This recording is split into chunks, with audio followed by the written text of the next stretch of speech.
Des débris de toiture encore fumants, des blessures légères, de la nourriture de bétail complètement calcinée et surtout des centaines de personnes désormais sans abri. C'est un incendie ravageur qui a causé des dégâts ici au marché de bétail de Zongo dans la commune de Semekodji.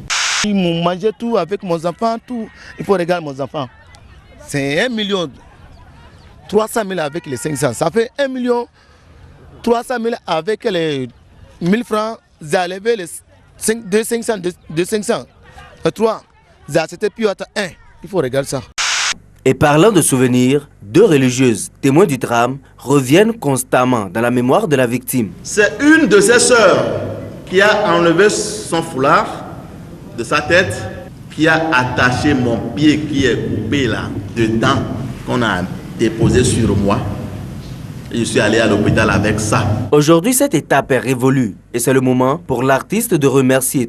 Voici les enfants parmi lesquels sortira bientôt la Miss Noël Bénin 2013. Au nombre de 12, ces filles ont été sélectionnées ce samedi au sein d'un panel de 20 filles âgées de 7 à 10 ans.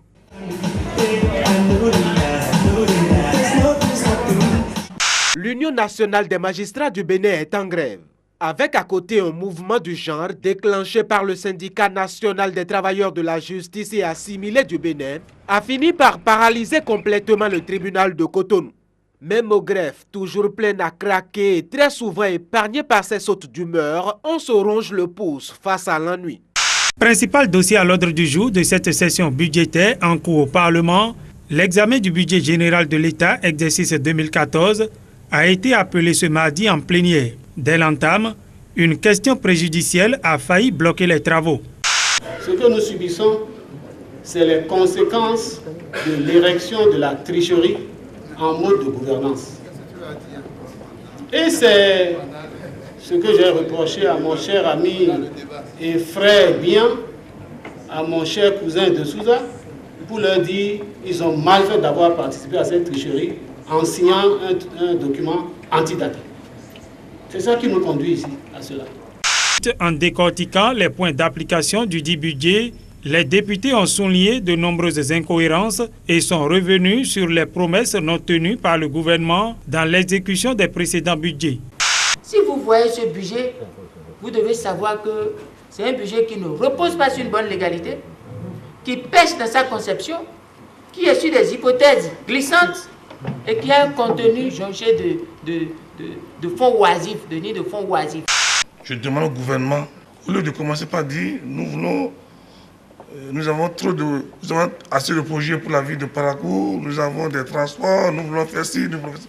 Ce que vous avez démarré là, achevez ça, bien fait. Que ces 3 chantiers-là, c'est-à-dire l'aéroport de Tourou, le port sec, la traversée de Parakou, soient bien faits. Mais les promesses, on n'en veut plus. Le gouvernement a-t-il eu le courage, Monsieur le Président de l'Assemblée, de vous annoncer que, après m'avoir fait faire une balade à Pomassé pour soi-disant inaugurer l'usine de tomates, que cette usine est fermée et réservée aux petits reptiles? Nous ne pouvons pas nous réjouir. Moi, j'alerte. Nous avons la taille du gouvernement est trop élastique, c'est trop élevé, le nombre de ministères est trop. Parce que ça crée des dépenses publiques. Je le précise, d'autant que le chef même du gouvernement est conscient qu'il doit réduire la taille de son gouvernement parce que ça crée des problèmes de redondance. Vous vous imaginez pour le problème de l'emploi, c'est 5 ministères qui se piétinent. Il fallait passer au vote la première partie du test, mais entre-temps, la minorité parlementaire introduit une lettre pour demander que le vote soit secret. La balle a été très rapidement saisie au bon par les députés de la mouvance qui demandent, eux, un vote public. Le budget a donc été rejeté par 44 voix contre 39 pour. Vous étiez au Parlement toute la soirée. Est-ce qu'il y a eu déjà des réactions, puisqu'on apprend que le ministre des Finances était à l'hémicycle ce jeudi? Malheureusement, Jean-Yves Nicofin, au niveau des réactions, on n'en a pas eu. On a tenté, on a essayé au niveau du ministre des Finances, Jonas Dian, mais ce ministre, ni les députés FC2 n'avaient pas bonne mine. Jonas Dian nous a tout simplement dit de le laisser tranquille et qu'il n'avait rien à dire. Un petit mot. Laissez-moi passer. Je tourne. Il faudrait qu'il descende de l'hélicoptère. Il n'a qu'à prendre la route. Il va aller à Tchaourou ou à Parakou. Nous allons l'obliger. Il va faire Cotonou, Alada, Boycon. Il ne passera pas par Porto Novo et autres. Comme ça, il va sentir ce que nous ressentons. Je vous laisse, moi, quand je parle, c'est toujours avec preuve. La communication numéro 544/10 qui fixe à près de 2 milliards ce qu'il faut pour la communication de Yaya Boni. En un an, 2 milliards. Au moment où des Béninois sont en train de mourir, incapables de payer 1000 francs de soins au CNHU, Yaya Boni dépense 2 milliards.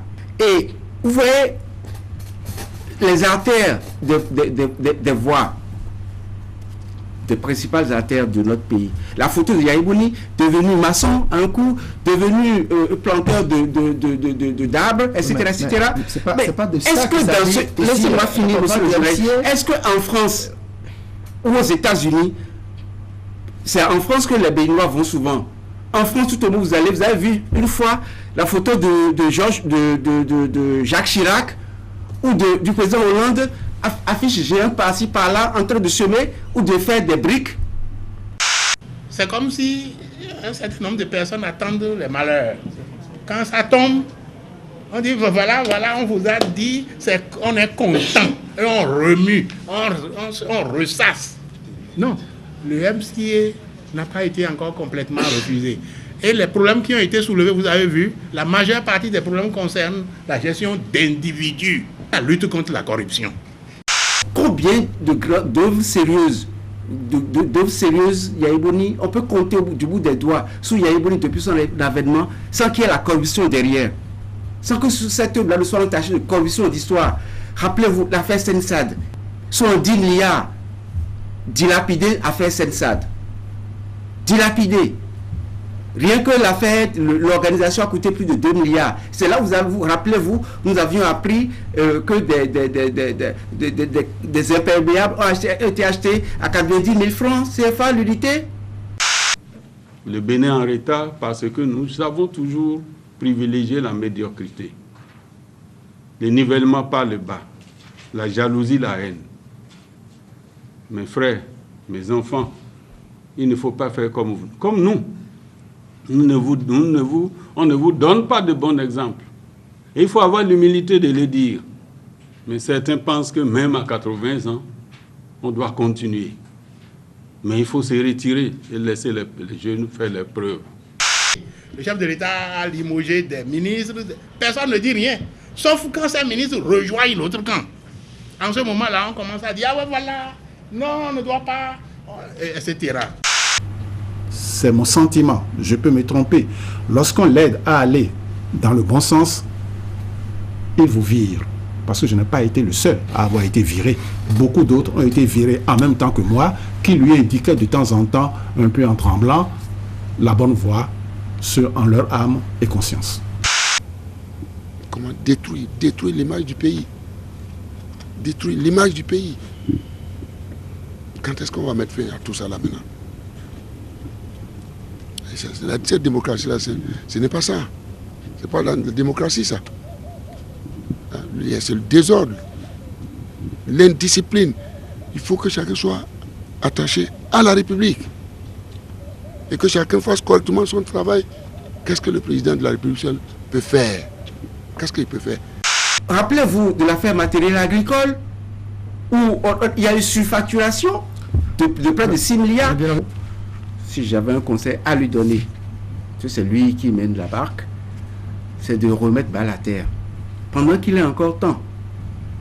Parce que je disais il y a quelques semaines quelque part, les Béninois ne sont pas comme des poulets dans une cage et on en fait ce qu'on veut. Non, pas du tout. Il faut repartir au début des choses. On chasse qui on veut, on poursuit qui on veut, on ferme l'entouré comme on veut, etc., etc. Il faut que ça s'arrête. Il faut que ça s'arrête.